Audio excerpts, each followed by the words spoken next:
Well, our new bathroom project is coming along. We've got our drain pipes run with a toilet and the sink.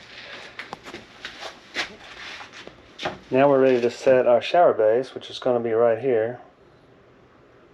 And the shower we're going to be using is this one by Mansfield Monroe. It's a 38 by 38 by 76. Kind of a futuristic cylindrical design, and it should work really well in the space that we have there. We definitely couldn't do anything bigger than this in our small bathroom that we have planned.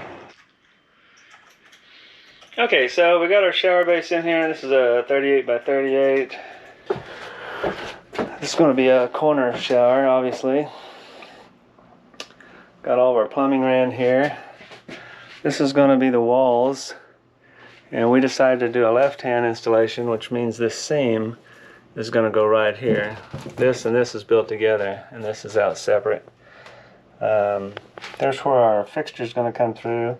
We used a 2.5-inch hole saw for that, and we're about to bolt it together. We just have it clamped together now to get an idea what it's going to look like. I used there was some kind of rough flashings here that I cleaned up. So we'll just be putting, and we have these drilled out with a 7/32 drill bit. And so the only thing we're waiting on now is we need to get some more silicone sealant to put between this before we screw it together. Okay, so when you get it, there's going to be a big piece of like packing material stuck here. It's not cool at all. Don't worry about getting it up, because this whole thing's covered with a thin layer of plastic, and we're leaving it on there as long as possible so it doesn't get scratched up while we're working on it. That's covered with plastic. This is covered with plastic too. So don't worry about having to get rid of that, because it should come off when the plastic comes up. Okay, so the bathroom project is proceeding pretty much on schedule. Got our drywall done. The shower is at least where it's going to be, and we still have to get our cross members that'll go right here, but it's looking really good. We do have the framing at the top put on there, and we may have an issue here because we used this is a Delta faucet. This is the faucet that we wanted to use, the shower set, and I think there's going to be a gap back there, so we'll probably either won't be able to use this shower set, or we're going to have to use something different than a Delta faucet there. We may have to go to the Pfister, so I don't know. We'll just see which one's the least amount of hassle. Well, we got the corner shower all installed. Looks really good.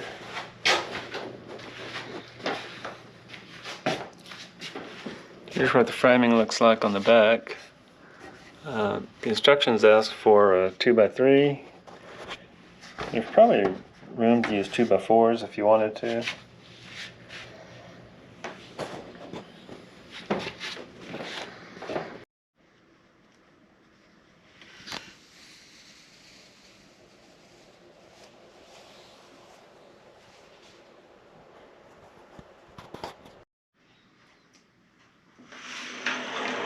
We did the left-hand install, which means that our door is on the left side.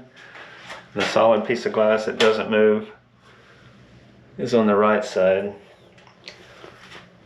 The final step will be putting these pieces of flashing on that meet together when you close the door.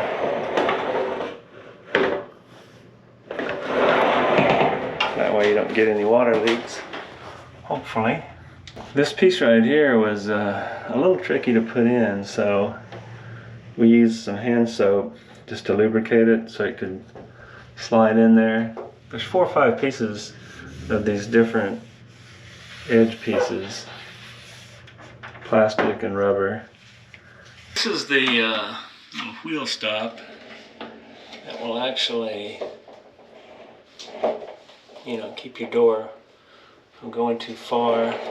All these little pieces are kind of a little tricky to figure out where they go and everything, but it's actually very logical once you see how it works. So they actually provide a tool to install the moldings, the rubber moldings with. You have to look real close. It says right here that it's actually the handle that is on the packaging, on the box. And you can use these little smooth areas here to like help force the parts in there. We also use this, which worked a little bit better, just a standard tuck tool for doing flooring. So the next step is going to be painting. Some of the walls are already painted, but we're going to paint next so that we don't have to worry about getting paint on the flooring. And then we'll be doing the flooring.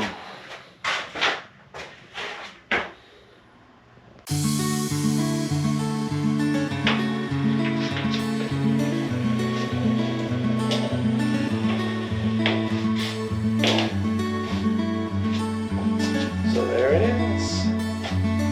It's going to be beautiful.